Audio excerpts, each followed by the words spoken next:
So I've had a lot of experience with resilience engineering.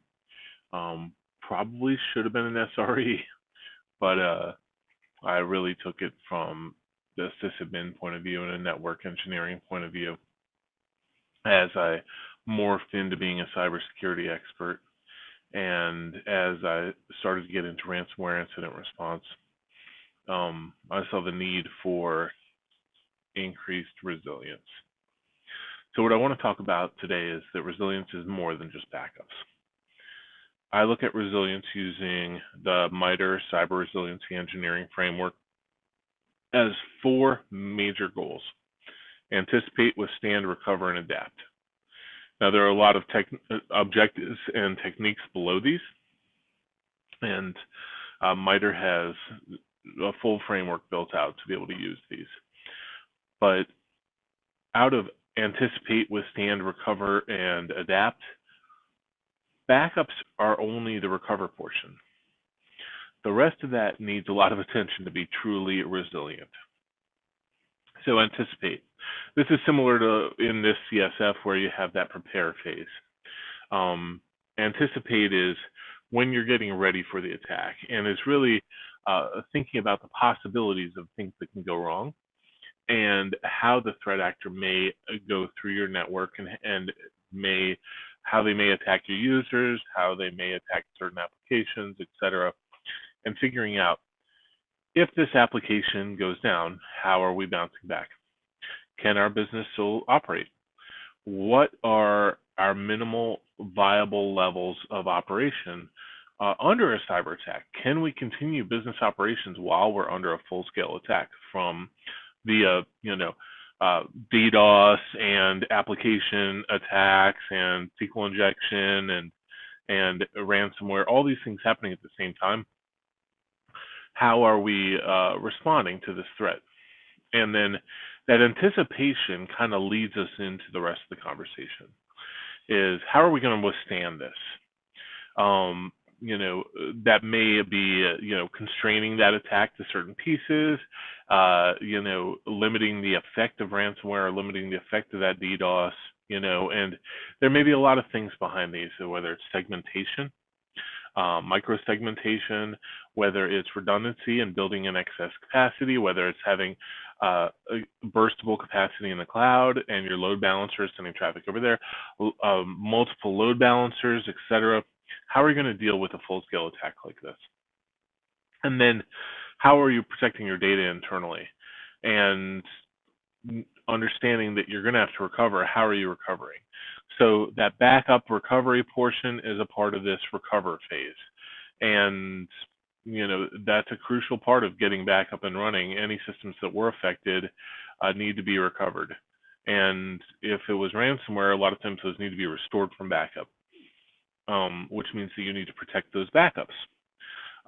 If it's another kind of attack, recovery may be getting those systems back online that were taken down. If it was wiper, it'll be recovering from backup again. If it was something, where it was the attacker installing a proxy or installing a reverse shell or something like that, recovery may be remediating from that, removing the foothold of the attacker from your network, doing any remediation and cleanup. That's all your recovery.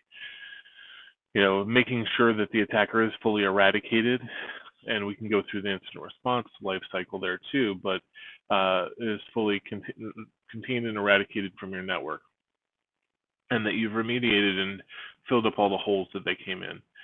Now, adaptation is that part of resilience, this last phase, where you're saying, okay, this is how the attacker was successful this time. How do we improve off of this? How do we, understanding that one was successful, how do we avoid the next several that are using those techniques? How do we, if it came in through a certain phishing attack, how do we prevent that certain phishing attack? If it came in through RDP or VPN or a web application that's vulnerable, how do we prevent that kind of thing from happening in the future? And it's not just patching that web application. Perhaps there's another vulnerability next month, and then you get hacked on that one. What are you doing to manage that web application? What are you doing? Do you have an SBOM in place, a software bill of materials, so that you can see really what that web application is using under the hood that becomes vulnerable? And then you have automation systems in place to see if there's a patch for each of those things in the SBOM. And then if there is a patch for one of those or a vulnerability on one of those, how are you addressing it? Do you have automation systems in place that are deploying that patch and redeploying the system? Do you have it sending a ticket to security, or IT, or what is your adaptation to improve your whole corporate foothold in the future? How are you preventing not only this attack, which you can patch with whatever patch fixes the vulnerability that they use this time, but anything related to that web application going forward? How do you close anything that's not a 0-day? How do you protect it from literally everything else that is a software patch related vulnerability? And then, okay, if it was SQL injection, how do we prevent it against that? Do we have a WAF in place in front of it, a web application firewall in front of the application, seeing about SQL injection attempts or cross-site scripting attempts? What are the methods that were used? What can we learn from it, and how can we adapt to prevent that whole class of attack happening again? Yes, things will change. Things will evolve. Attackers will evolve. You're not going to be impervious. There will be a way that the attacker can attack you in the future. There's always a way, but we want to adapt our security to a point where we're able to withstand that next round, so that our recovery is easier, so that this life cycle of this attack life cycle and this incident response life cycle shortens, and you're able to get back up and running and be effective. And so it's less impactful to the business, it's less impactful to your team, to your security team, to your IT team, and less impactful to your customers. As you evolve and as you improve and put in this, non-persistence stuff and privilege restrictions and deception and more monitoring and doing things like microsegmentation and putting in more redundancy and adaptive response. If you're putting these techniques in place with each attack, the life cycle should be shortening to a point where you can really throw anything you want at the system, and you have something that we would call resilience. Yes, there's an attack that happens, but it withstands, recovers, and adapts to the next one.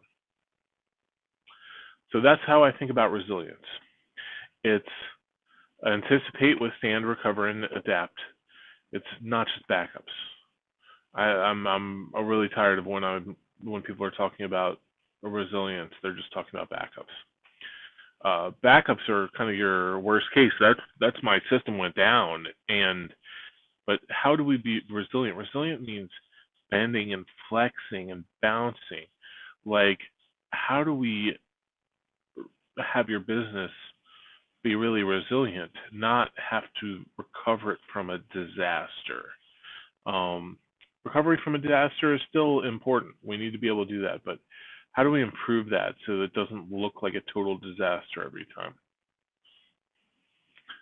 Thank you so much for your time. I love to talk about resilience, so anybody who has anything to mention or comment, feel free to comment. All right, thanks a lot.